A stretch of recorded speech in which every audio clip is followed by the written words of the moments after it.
Mr. Peterson, Eugene, my name is Bono. I'm the singer with the group U2 and wanted to sort of video message you my thanks and our thanks in the band for this remarkable work you've done. There's been some great translations, some very literary translations, but no translation that I've read that speaks to me in my own language.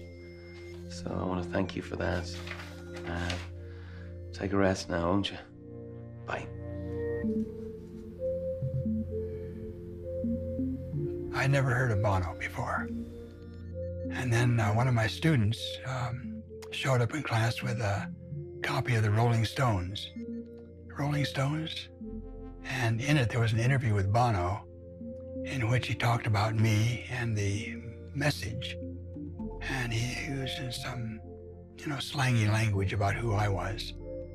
And I said, "Who's Bono?"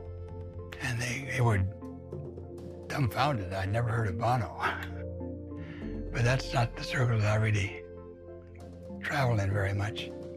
So that's how I first heard about him.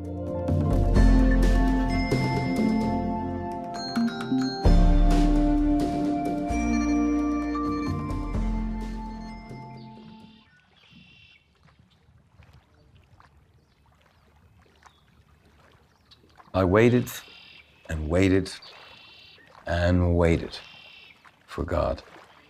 At last, he looked, finally he listened, and he lifted me out of the ditch. And he pulled me from deep mud.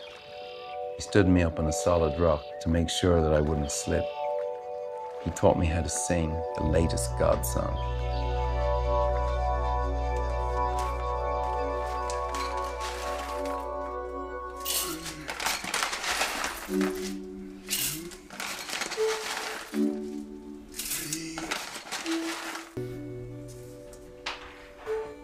Cookies are just about done.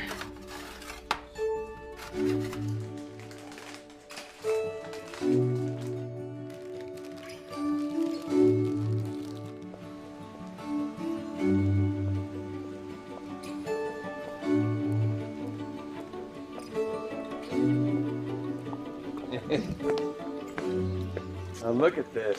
It's so good to have you here. Great to see you. Oh, God bless you. Well, God has blessed you, that's for sure.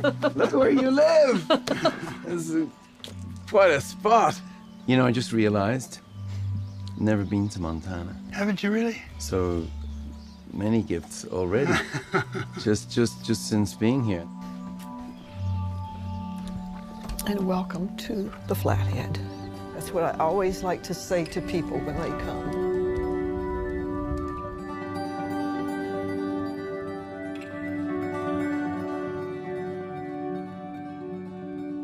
What is your earliest memory of the Psalms, and what sort of impression did it have on you both? I was 12 years old when I discovered the Psalms. I picked up the Bible and I started reading, and somebody had told me that the Psalms were important, so I started with the Psalms, and I was totally confused. Because I grew up in a culture where every word in the Bible was the Word of God, literally. Don't mess around with it. It's just, that's the way it is. And I was starting to read that he keeps my tears in his bottle, shields, javelins, rock. God is our rock. Come on. And after about 2 or 3 weeks of this, I was just confused, and I thought, I'm missing something. And I'd never heard the word metaphor before, but I learned what a metaphor was, not by knowing the name, but by just observing what's going on in the Psalms.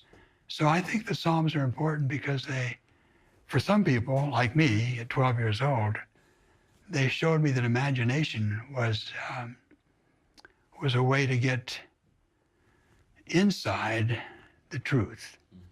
I remember the Psalms from the little Church of Ireland church. So I'm as a child going, I remember thinking, great words, shame about the tunes.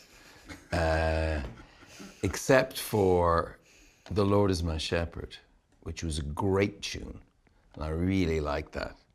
This is good. Words and melodies. They have this rawness, the brutal honesty of whether it's David or not, it doesn't matter. The psalmist is brutally honest about the explosive joy that he's feeling and the deep sorrow or confusion. And it's that sets the Psalms apart for me. And I often think, gosh, well, why isn't church music more like that? The Lord's my shepherd, I'll not want. He makes me down to lie in pastures green. He leadeth me the quiet waters by. Is that right? It's beautiful. It was right.